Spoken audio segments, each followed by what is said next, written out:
Hi everybody, this is Denise Tawwab, and today I'm coming to you to drill down into NIST Special Publication 837 a bit more. We're talking about the risk management framework, and in this presentation I'm going to talk about the prepare step.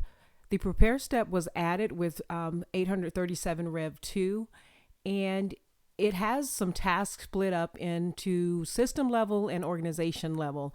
I've done a video on the organization level prepare task, and I'll link to that below. But today we want to talk about how to prepare at the system level to implement the NIST risk management framework.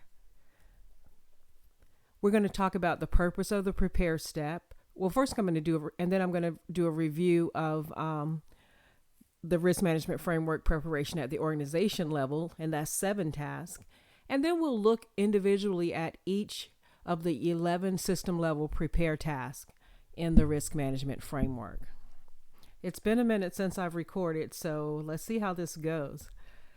All right, the purpose of the prepare step in the risk management framework is for you to carry out activities that are essential at the organization level, the mission and business process level, and the information system level of your organization to help you prepare to manage your security and privacy risk using the risk management framework.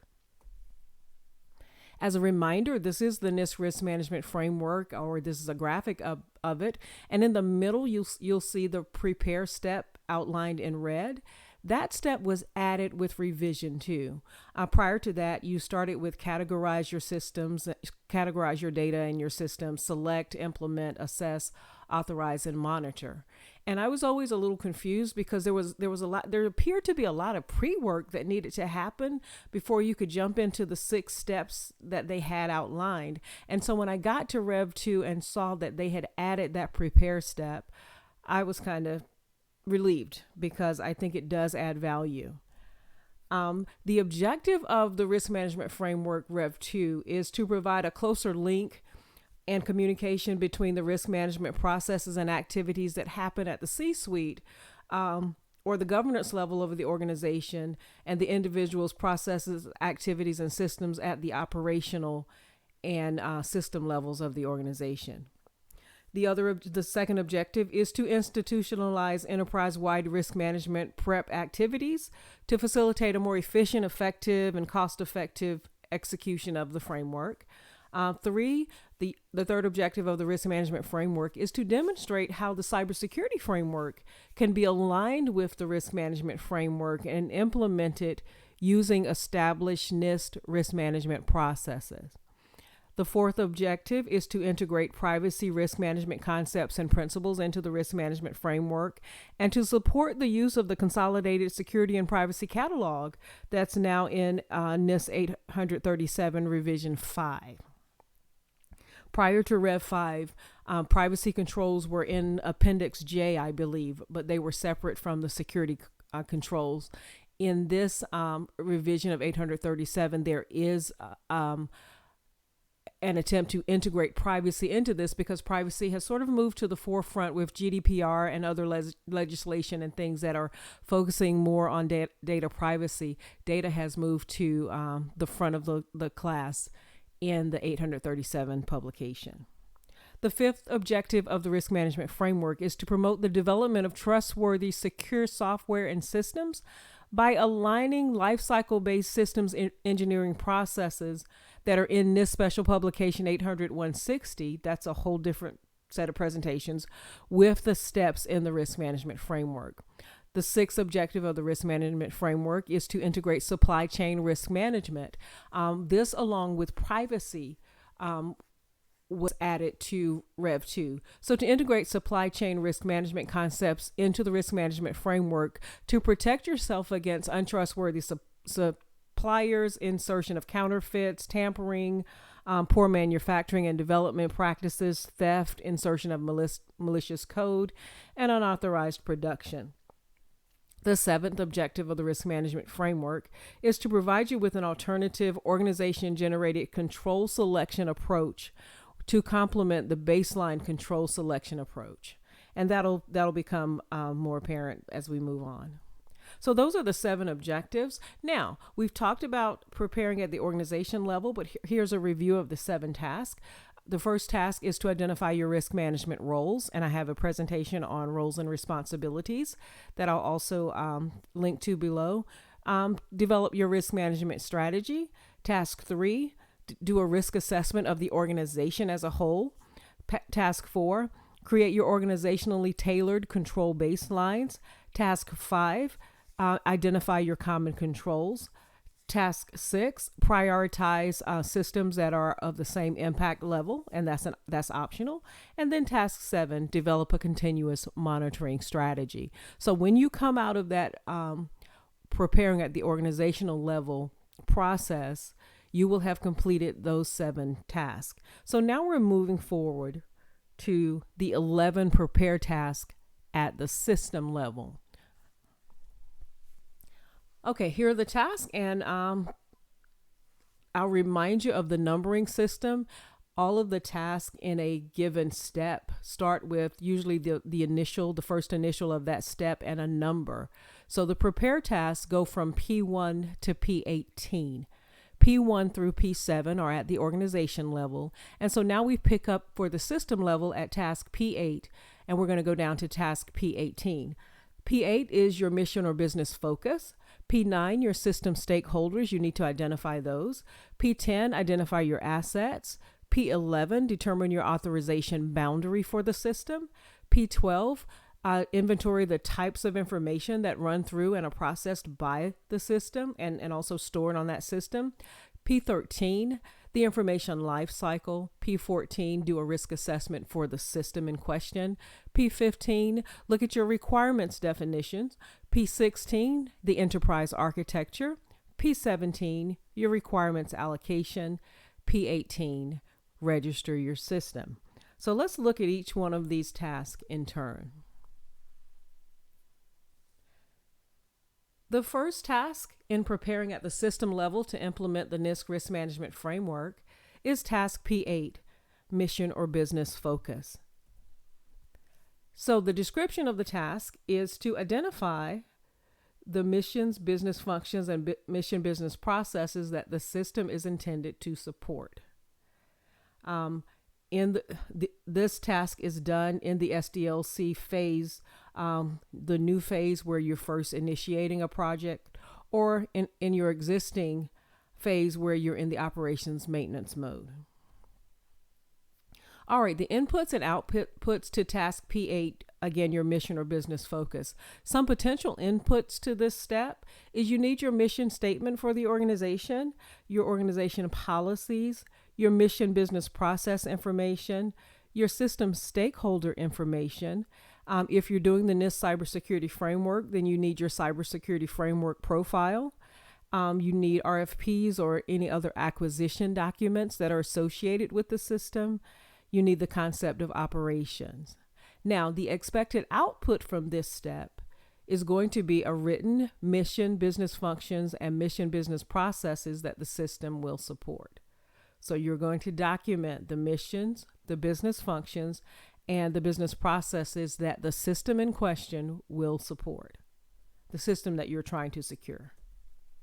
Okay, who's responsible for task P8, mission or business focus? That's going to be primarily your mission or business owner. Supporting roles may be played by your authorizing official, your system owner, the information owner for the information on the system, your chief information officer, your senior agency information security officer, and your chief privacy officer. Again, it all depends in terms of roles and responsibilities. A lot will depend on how your organization, how your org chart looks and how large your organization is going to be. Keep in mind that 837 and all NIST publications are just guidance documents, and so they point you in a direction, but again, you have to make decisions that fit what's happening in your organization. But for task P8, the primary responsibility is going to be the business owner. All right, some things to think about in task P8. Your organization mission and business functions will influence the design and development of the mission or business processes that are created to carry out those missions and business functions. Prioritizing your business functions is what's going to drive investment strategies, your funding decisions, your resource prioritization, and your risk decisions. And so this prioritization is going to affect the existing enterprise architecture and the development of the associated security and privacy architecture. So how you prioritize things is going to impact everything that you do going forward. Information is pulled from stakeholders to acquire a thorough understanding of the mission and the business functions and the processes of your organization from a system security and privacy perspective. So we're looking now at the processes and we're talking to your stakeholders, but we're now looking at the processes from a security and privacy viewpoint. So that's task P8, mission or business focus of the system. The next task in preparing at the system level is task P9, system stakeholders.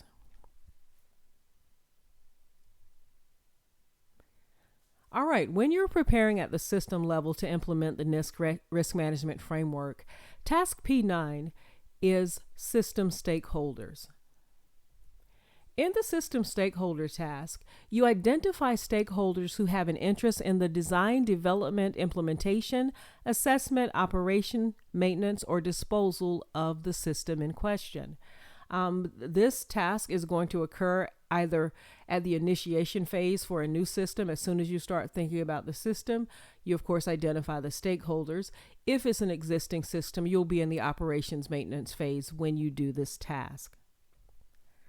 Okay, let's look at the potential inputs and the expected output from the system stakeholder task. The potential inputs will be your mission statement for the organization, mission or business objectives, mission, business functions, and business processes that the system is going to support. So you're looking at the system from a business perspective, and you're looking at what is this system being stood up to support. Then you look at other mission, business process information that might impact the system, organizational security and privacy policies and procedures. You look at your org chart because you're looking to see who's going to do what. And then you want information about people or groups of people, internal and external, that have an interest in and any kind of decision-making responsibility for the system. The expected output of task P8 is going to be a written list of system stakeholders. Okay, who's responsible for task P9? The primary responsibility will be the mission or business owner and the system owner. Supporting roles can and often will be played by the CIO, the authorizing official, information owner or steward, the chief information security officer, the chief privacy officer, and your chief acquisition officer. So let's think about what we need to consider when we're figuring out who the system stakeholders are. I'm sorry, I need to get some water. All right, your stakeholders will include individuals, organizations, or representatives that have any interest in the system throughout the system life cycle for design, development, implementation, delivery, operation, and sustainment of the system. It's also going to include all aspects of the supply chain. So you're looking at individuals, organizations, or representatives, internal and external to your particular organization, that have any interest in this system. And it includes any part of your supply chain that's impacted or that's connected to or that has information stored on a particular system. Stakeholders can be in the same organization, or they may reside in different organizations and situations where there's a common interest by those organizations in the information system. And for example, this can happen during the development, operation, and maintenance of cloud-based systems, shared service systems, or any system where organizations may be adversely impacted by a breach or a compromise to the system, or for a variety of considerations that are related to the supply chain. Communications among stakeholders is going to be very important during every step in the risk management framework and throughout the system development lifecycle to ensure that security and privacy requirements are satisfied, concerns and issues are addressed, and risk management processes are carried out effectively. Everybody has to talk to everybody, and you have to make sure that communication is occurring. So that's your system stakeholder task, task P9. The next task is task P10, asset identification.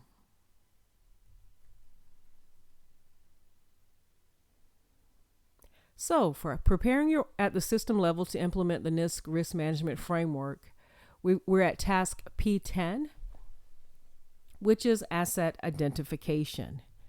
In this step, you're going to identify the assets on the system that require protection. As far as SDLC phases go, this can happen at the initiation phase or the operations maintenance phase. But you're going to look and see what assets are you trying to protect related to this system.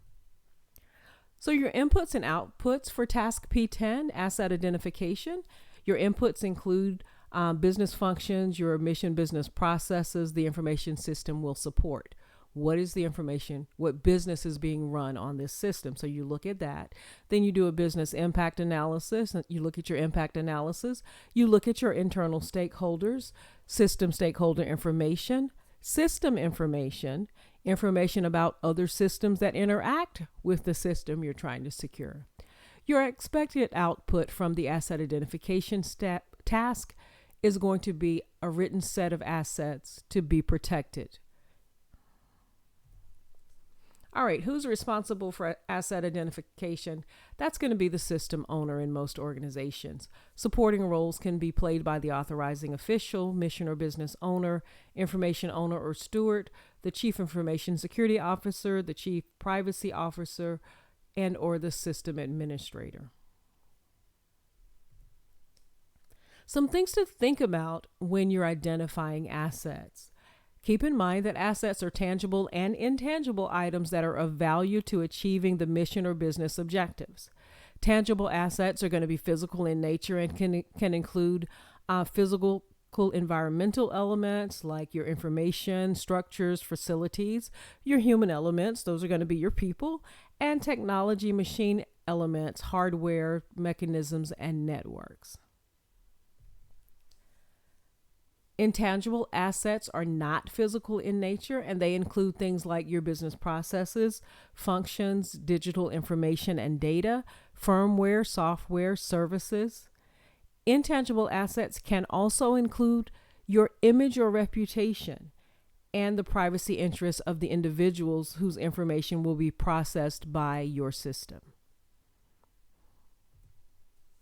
Information assets can be tangible or intangible assets and can include information needed to carry out mission or business functions, information needed to deliver services, information needed for system management operation, controlled unclassified information and classified information, and all forms of documentation associated with the information system.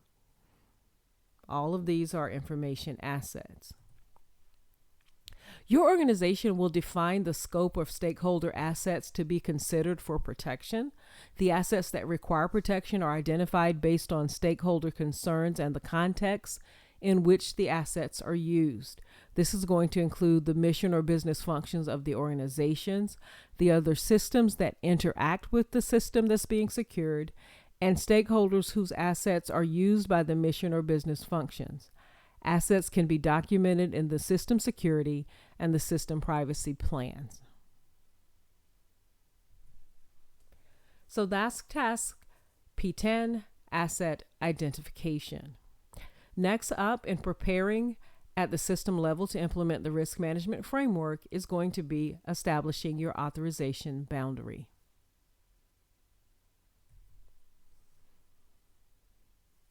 All right, in preparing at the system level to implement the NIST risk management framework, the next task is going to be task P11, establishing an authorization boundary for the system. This task is to determine the authorization boundary of the system. This can happen at the initiation phase of the life cycle for a new system or in the operations maintenance phase for an existing system. All right, let's look at the potential inputs and expected outputs for an authorization boundary task. You're going to need your system design documentation, network diagram, system stakeholder information, asset information that you identified earlier, network and or enterprise architecture diagrams, and your organization structure, your org charts or information about how your organization is structured. The expected output from the authorization boundary step is a documented authorization boundary. And this becomes very, very important because it helps you determine the scope of the security that you're going to implement for that system.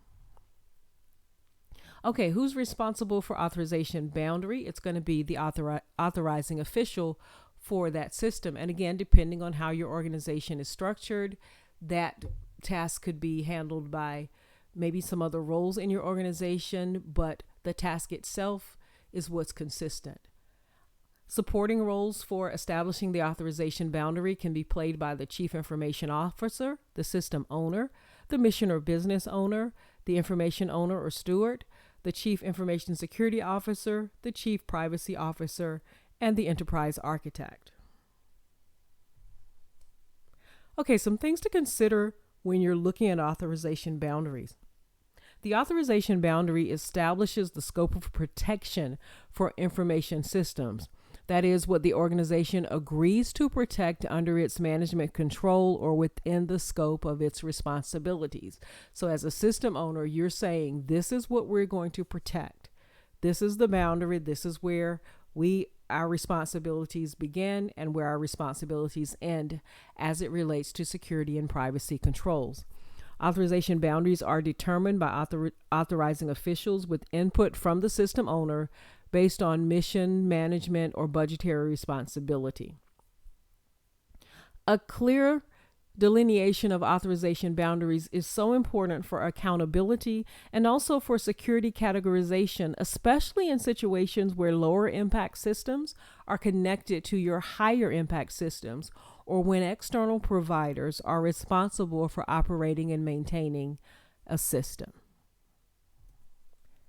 Each system includes a set of elements or also information resources organized to achieve one or more purposes and to support the organization's mission or business processes.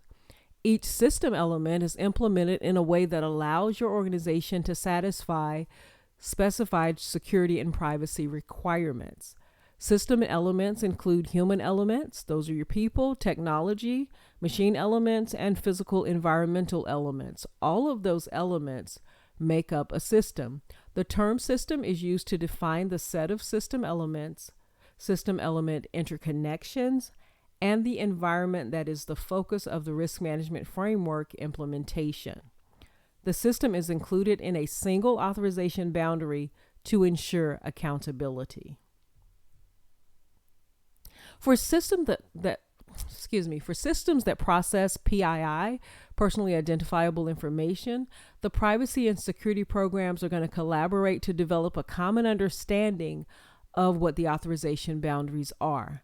To conduct effective risk assessments and select appropriate controls, privacy and security programs provide a clear and consistent understanding of what constitutes the authorization boundary. So security and privacy have to talk to each other. Understanding that authorization boundary and what will occur beyond it may influence the controls selected and how those controls are implemented. For example, if a function of the system includes sharing PII externally, then robust encryption controls will probably be selected for PII transmitted from the system. So in that way, knowing what's going to happen to that data when it leaves that system impacts the kinds of controls that you may or may not implement on a given system. Similarly, for systems either partially or wholly managed, maintained, or operated by external providers, an agreement clearly describing authorization boundaries ensures accountability. Security and privacy programs collaborate with providers to develop a common understanding of your authorization boundaries. I've said that before. Formal agreements with external providers, and that's contracts, may be used to delineate what constitutes the authorization boundaries. But if you are sharing a system or co-operating, co-maintaining a system with an external provider, you absolutely need a contract that lays out who is responsible for what. Understanding such boundaries will facilitate the selection of appropriate controls to manage your supply chain risk as well. And that's task P11, establish the authorization boundary. The next task in preparing at the system level to implement the risk management framework is task P12, identify information type.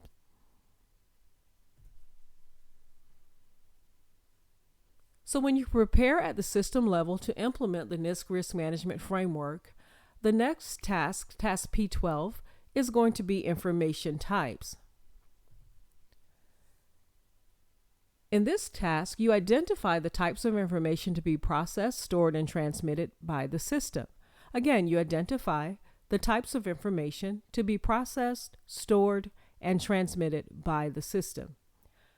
This can happen in the initiation stage for a new system or the operations maintenance phase for your existing systems. Okay, your inputs and outputs to establishing your information types.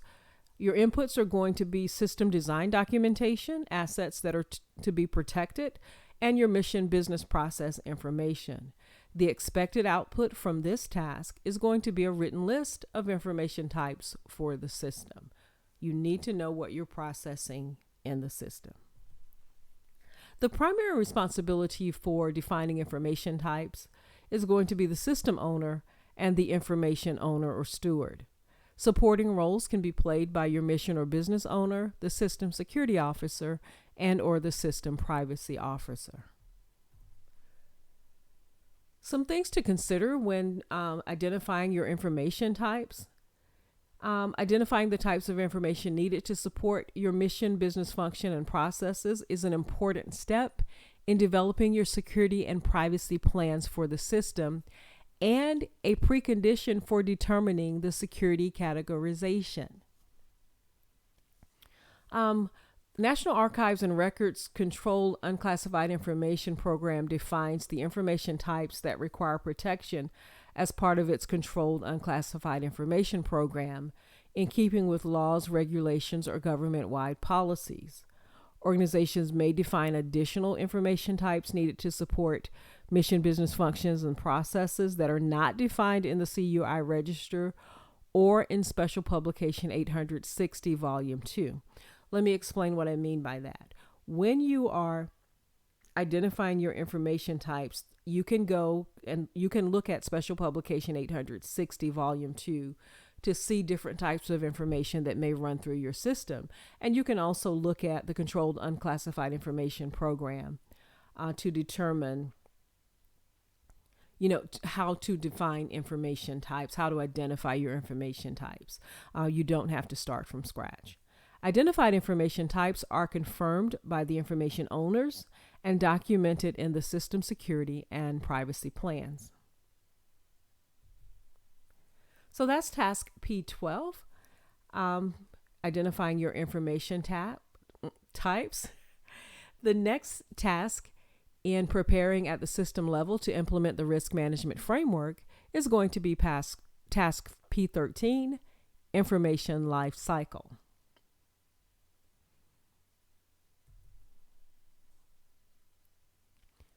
When preparing at the system level to implement the NIST risk management framework, you have to perform task P13, and that's your information lifecycle task. In this task, you identify and understand all stages of the information lifecycle for each information type processed, stored, or transmitted by the system. Again, this happens at the initiation phase for a new system or at the operations maintenance phase for an existing system. All right, let's look at inputs and outputs for the information lifecycle task. Inputs include your mission, business functions, business processes that the system will support, your system stakeholder information, authorization boundary information, information about other systems that interact with the system, for example, exchange or connect, system design documentation, system element information, and a list of system information types. And as you recall, all of that information comes from earlier steps in the prepare process. The expected output from your information lifecycle task is documentation of the stages through which information passes in the system, such as a data map or model illustrating how information is structured or is processed by the system throughout its life cycle. Such documentation will include, for example, data flow diagrams, entity relationship diagrams, database schemas, and data dictionaries. Okay, who's responsible for information lifecycle task? That's going to be your chief privacy officer, your system owner, and the information owner. Because we're dealing with data, notice privacy moves to the forefront. We're dealing with actual data. Supporting roles can be played by your chief information officer, your mission or business owner, security architect, privacy architect, enterprise architect, the system security engineer, and the privacy engineer, if you have those roles in your organization. All right, some things to think about when you're looking at the information life cycle. The information life cycle describes the stages through which information passes, typically categorized as creation or collection of information, processing, dissemination, use, storage, and disposition to include destruction and deletion. Identifying and understanding how each information type is processed during all stages of the life cycle will help you identify considerations for protecting that information. It's going to inform your security and privacy risk assessments, and it's going to inform the selection and implementation of controls for that particular system. Identification and understanding of the information lifecycle facilitates the employment of practices to help ensure, for example, that you have the authority to collect or create information, to develop rules related to the processing of information in keeping with its impact level, to create agreements for information sharing, and to follow retention schedules for the storage and disposition of information. Using tools such as a data map enables your organization to understand how information is being processed so that organizations can better assess where security and privacy risks could arise and where controls could be applied most effectively. Again, you're trying to just figure out the most efficient and effective way to secure this data. It is important for you to consider the appropriate delineation of the authorization boundary and the information system's interaction with other systems, because the way information enters and leaves the system can also affect the security and privacy risk assessments. The elements of the system are identified with enough granularity to support your risk assessments. Identifying and understanding the information lifecycle is going to be particularly relevant for the assessment of security and privacy risk, since information may be processed by a system in any of the SDLC phases. For example, in the testing and integration phase of the system development lifecycle, processing actual live data would probably raise security and privacy risk, but using substitute synthetic data may allow an equivalent benefit in terms of system testing while reducing risk. So that's what I'm talking about. And that's information lifecycle. Task P13. The next task in the prepare at the system level to implement the risk management framework process is going to be task P14, do a risk assessment for the system.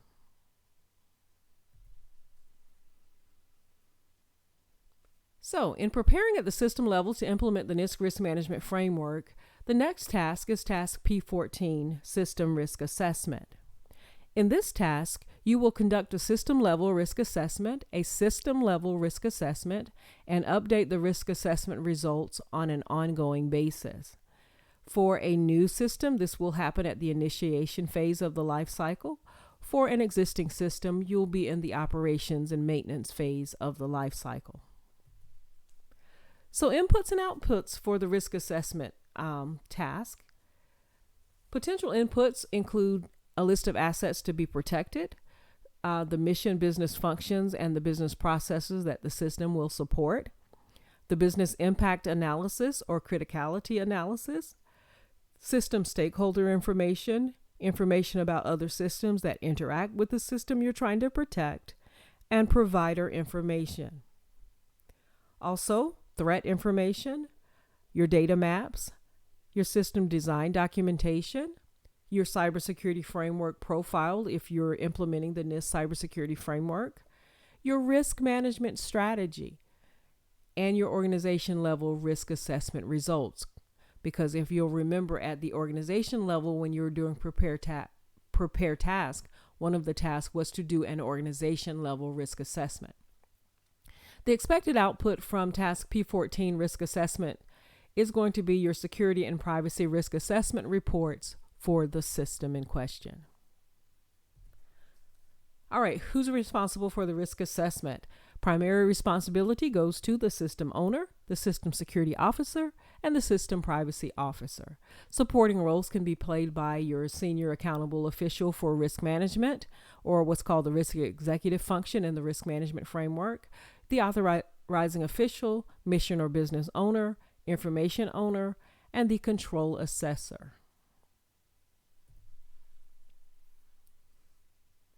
Okay, the risk assessment task may require that you conduct security and privacy risk assessments to ensure that each type of risk is fully assessed.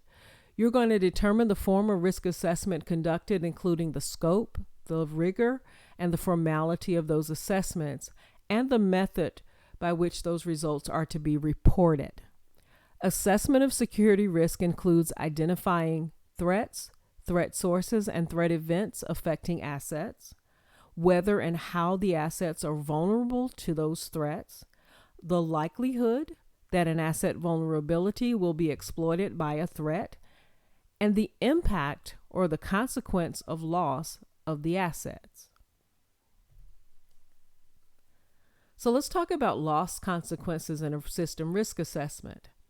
As a key part of the risk assessment, assets are prioritized based on the adverse impact or consequence of asset loss.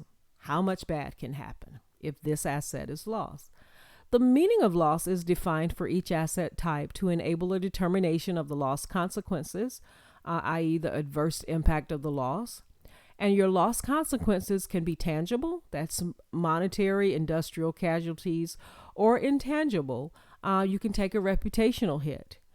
And those loss consequences can constitute a continuum that spans from partial loss to total loss relative to the asset. So you're looking at loss consequences in your risk assessment. Some information loss examples can include, for example, loss of possession, destruction or loss of precision or accuracy.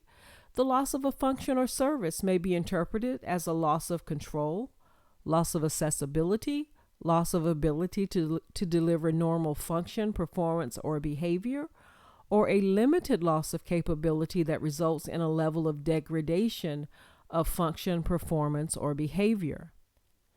Physical consequences of compromise can include unscheduled production downtime, industrial equipment damage, casualties at the site, environmental disasters, and public safety threats. Okay, asset prioritization when you're doing a system risk assessment is based on the value of the assets, physical consequences, the cost of replacement, the criticality of the asset, the impact on your image or reputation or trust by others, by collaborating organizations, or by mission or business partners. The asset priority translates to precedence in allocating resources, determining strength of mechanisms, and defining the levels of assurance. So when you're doing your system risk assessment and you're prioritizing your assets, keep in mind that the asset priorities that you assign are going to translate into precedence in allocating your resources, determining the strength of your mechanisms, your control mechanisms, and defining levels of assurance. So it's going to determine where your money is going to go, your money and your resources and your time. Privacy risk in your system risk assessment are conducted to determine the likelihood that a given operation the system is taking when processing PII could create an adverse effect on individuals and the potential impact on those individuals. Causes of adverse effects that lead to the loss of confidentiality and integrity and availability in information systems that process PII include unauthorized activities and, surprisingly enough, authorized activities. You can actually endanger privacy doing your authorized workflow. So let's talk about privacy risk context, and we're still on task P14, the risk assessment at the system level. Privacy risk assessments are influenced by contextual factors. Contextual factors can include, but aren't limited to, the sensitivity level of the PII, including specific elements or in aggregate, the types of organizations that use or interact with the system, and individuals' perceptions about the organization with respect to privacy. Can these people protect my privacy?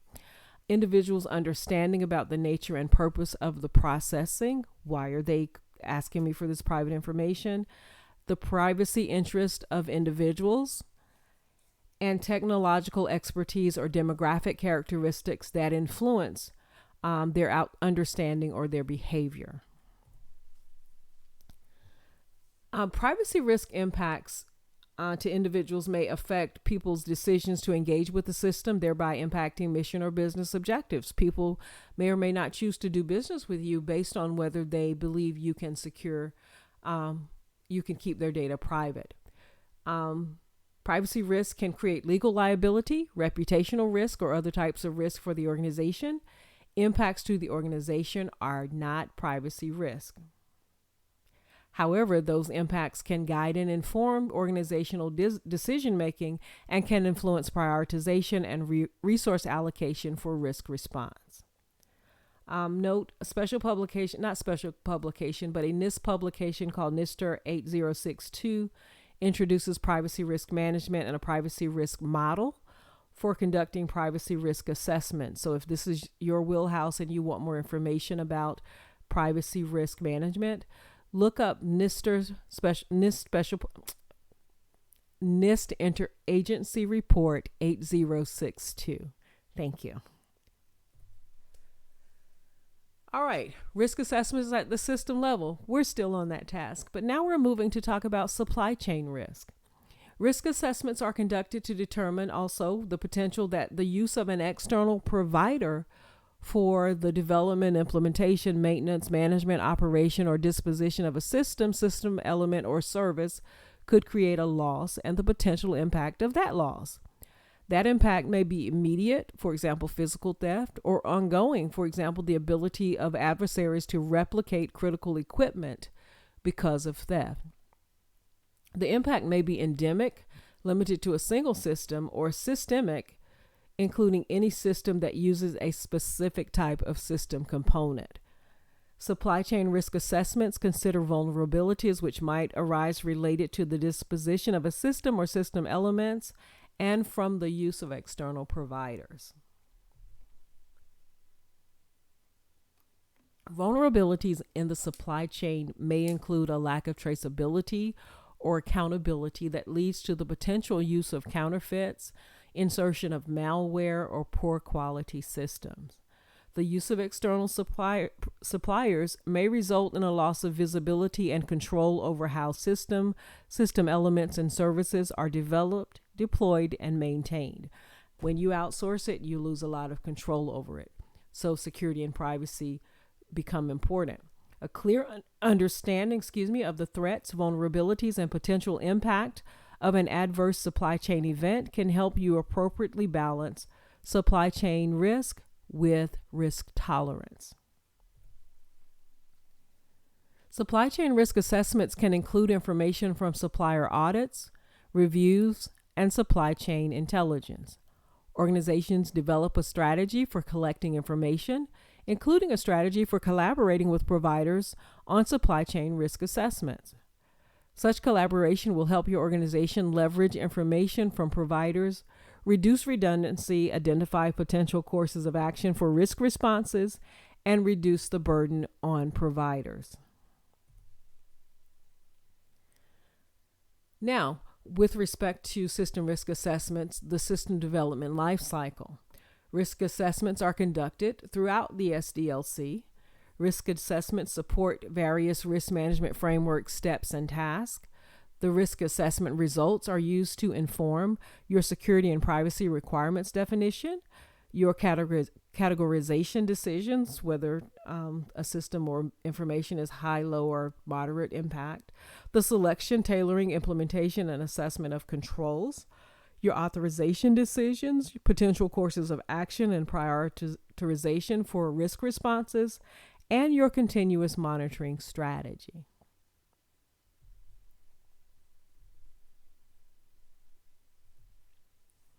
And that ends task P14, the system risk assessment. The next task in preparing to implement the risk management framework at the system level is task P15, requirements definition.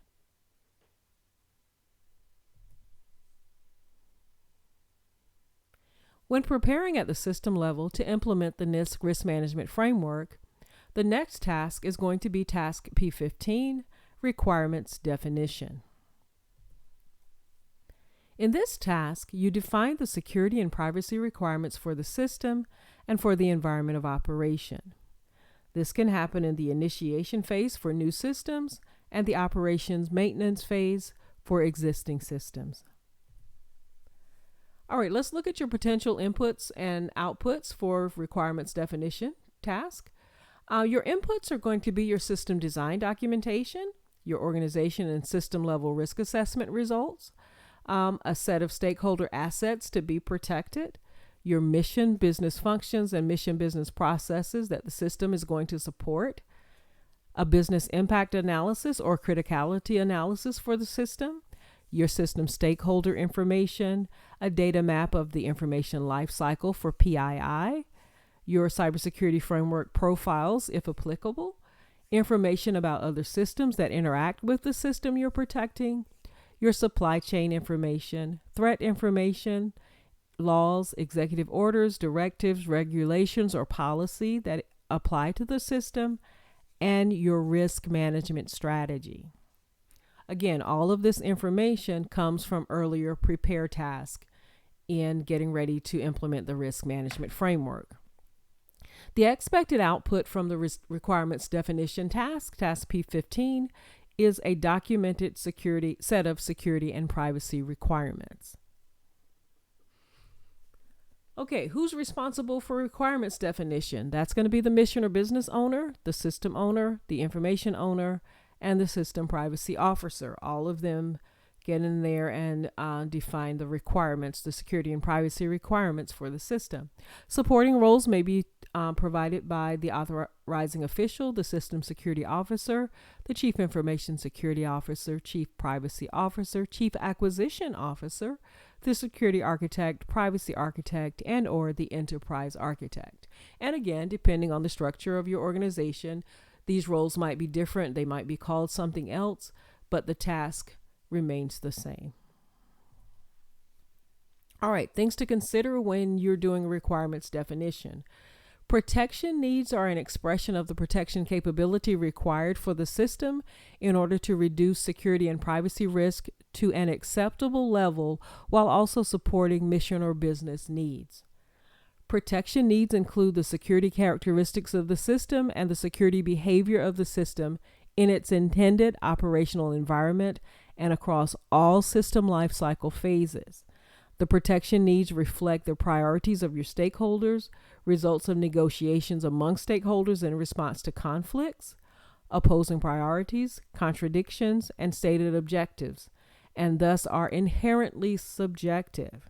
So your protection needs are going to have an element of subjectivity. The protection needs are documented to help ensure that the reasoning, assumptions, and constraints associated with those needs are available for future reference and to provide traceability to the security and privacy requirements. So you're going to document everything. Security and privacy requirements constitute a formal, more granular expression of protection needs across all SDLC phases. the associated lifecycle processes, and protections for the assets that are associated with the system that you're trying to protect. Your security and privacy requirements are going to be obtained from many sources, for example, laws, executive orders, directives, regulations, policies, standards, mission and business needs, or risk assessments.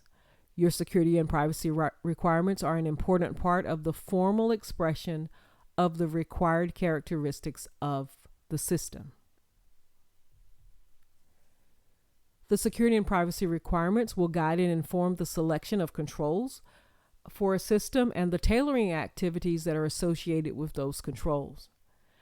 Your organization can use the cybersecurity framework, the NIST cybersecurity framework, to manage security and privacy requirements and express those requirements in cybersecurity framework profiles defined for your organization. For instance, multiple requirements can be aligned and even deconflicted using the function category subcategory structure of the framework core. If you're using the cybersecurity framework, that will be familiar to you. If you're not, don't worry about it at this juncture. Just keep that in mind somewhere. The profiles can then be used to inform the development of organizationally tailored control baselines described in the risk management framework prepare at the organizational level step task P4. So you can refer to task P4 if you're using the cybersecurity framework. And that's task P15, requirements definition.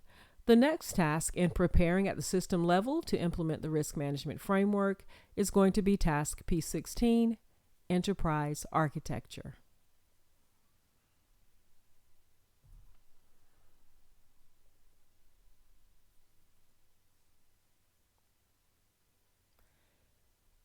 Task P16, enterprise architecture, is where you determine the placement of the system within the enterprise architecture. This can be at the initiation stage for a new system, or it can happen at the operations maintenance stage for an existing system. And that slide is out of order, but that's the one that should have showed up when you're preparing at the system level to implement the NIST risk management framework. The next task is task P16, enterprise architecture. All right, enterprise architecture, inputs and outputs. Okay, potential inputs to the enterprise architecture task include your security and privacy requirements, your organization and system level risk assessment results, enterprise architecture information, privacy architecture information, and asset information. The expected outputs from the enterprise architecture task include updated enterprise architecture and updated privacy architecture, and any plans to use cloud-based systems and shared system services or applications. Okay, who's responsible for enterprise architecture? Well, that's going to be your mission or business owner, your enterprise architect, your security architect, your privacy architect.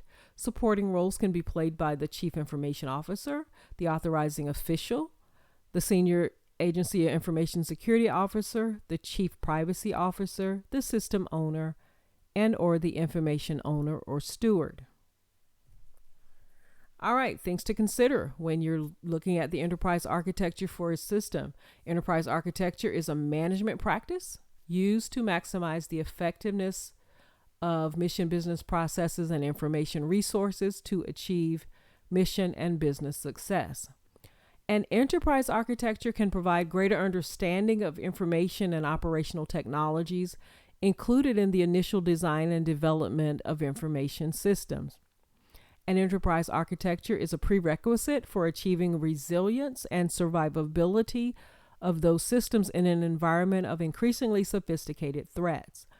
Enterprise architecture also provides an opportunity for organizations to consolidate, standardize, and optimize information and technology assets. Things to think about: an effectively implemented architecture provides systems that are more transparent and therefore easier to understand and thereby to protect. Enterprise architecture also is going to establish an unambiguous connection from investments to measurable performance improvements. The placement of a system within the enterprise architecture is important as it provides greater visibility and understanding about the other systems, internal and external, that are connected to the system and can also be used to establish security domains for increased levels of protection for the security. So where you place that system within the enterprise architecture will impact a lot of other things. The security architecture and the privacy architecture are integral parts of the enterprise architecture. These architectures represent the parts of the enterprise architecture related to the implementation of security and privacy requirements. The primary purpose of the security and privacy architectures is to ensure that security and privacy requirements are consistently and cost-effectively met in organization systems and are aligned with the risk management strategy. The security and privacy architects provide a roadmap that facilitates traceability from the strategic goals and objectives of your organization through protection needs and security and privacy requirements to specific security and privacy solutions provided by people, processes, and/or technologies. And that is task P16, Enterprise Architecture.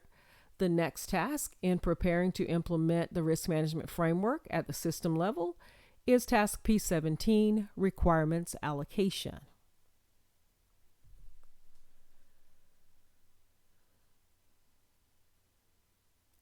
So when preparing at the system level to implement the NIST risk management framework, the next task is task P17, Requirements Allocation. In the requirements allocation task, you allocate security and privacy requirements to the system and to the environment of operation. Requirements allocation can happen at the initiation phase for new systems or at the operations maintenance phase for existing systems.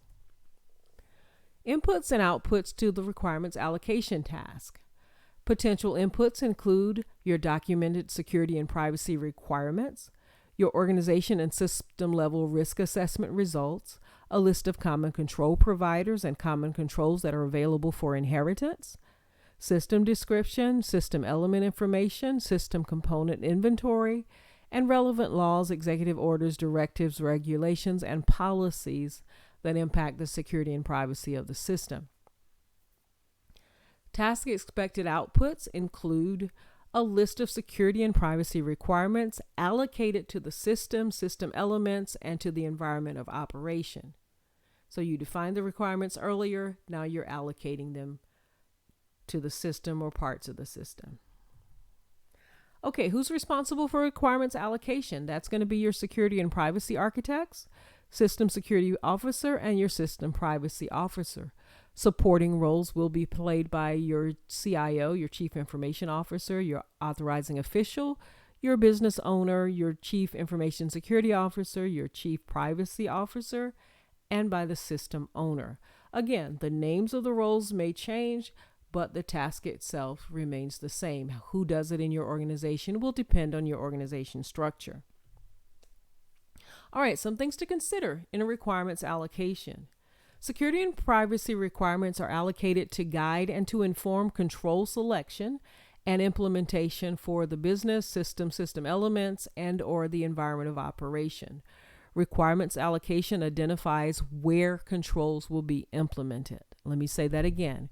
Requirements allocation identifies where controls will be implemented. The allocation of the requirements conserves resources and helps to streamline the risk management process by ensuring that requirements are not implemented on multiple systems or system elements when implementation of a common control or a system level control on a specific system element provides the needed protection capability. So the requirements allocation speaks to how do we provide a particular protection capability in the most cost-effective and efficient way. And that's task P17, requirements allocation. The final task in preparing at the system level to implement the NIST risk management framework is task P18, system registration. So when preparing at the system level to implement the NIST risk management framework, the final prepare task is task P18.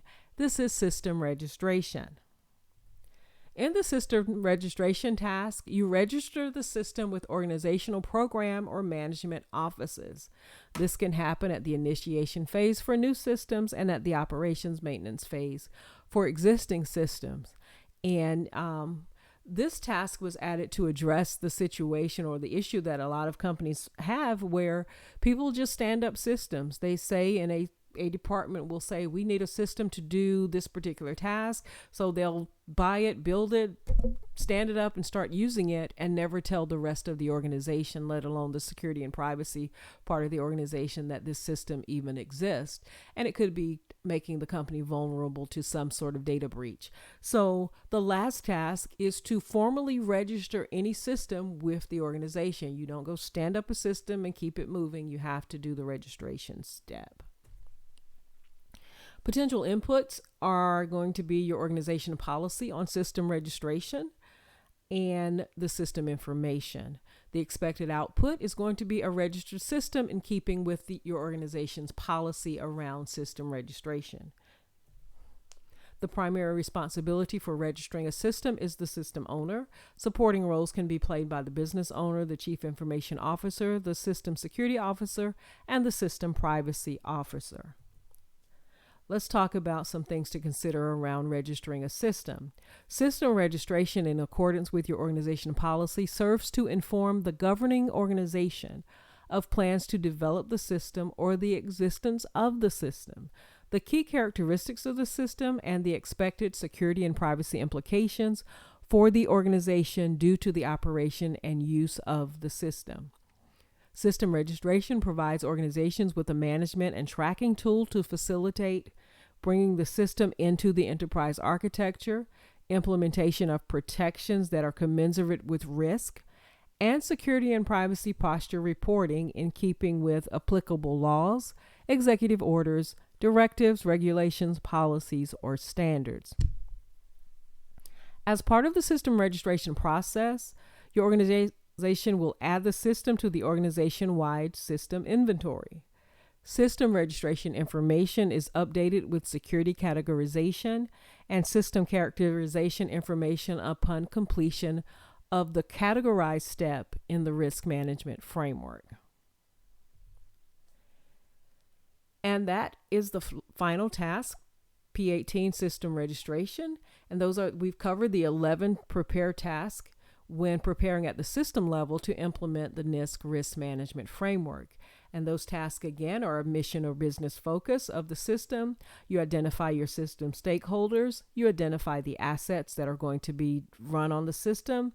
You identify your authorization boundary, information types, the information lifecycle. You do a system risk assessment. You do a requirements definition.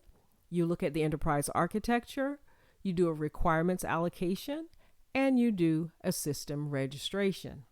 And that is how you prepare at the system level to implement the NIST risk management framework. Thank you so much for listening. I hope you gain value from this presentation. Please subscribe to the channel if you'd like to hear more. Please leave comments or questions. I do read them and I'll get back with you as soon as possible. Thanks and have a great day.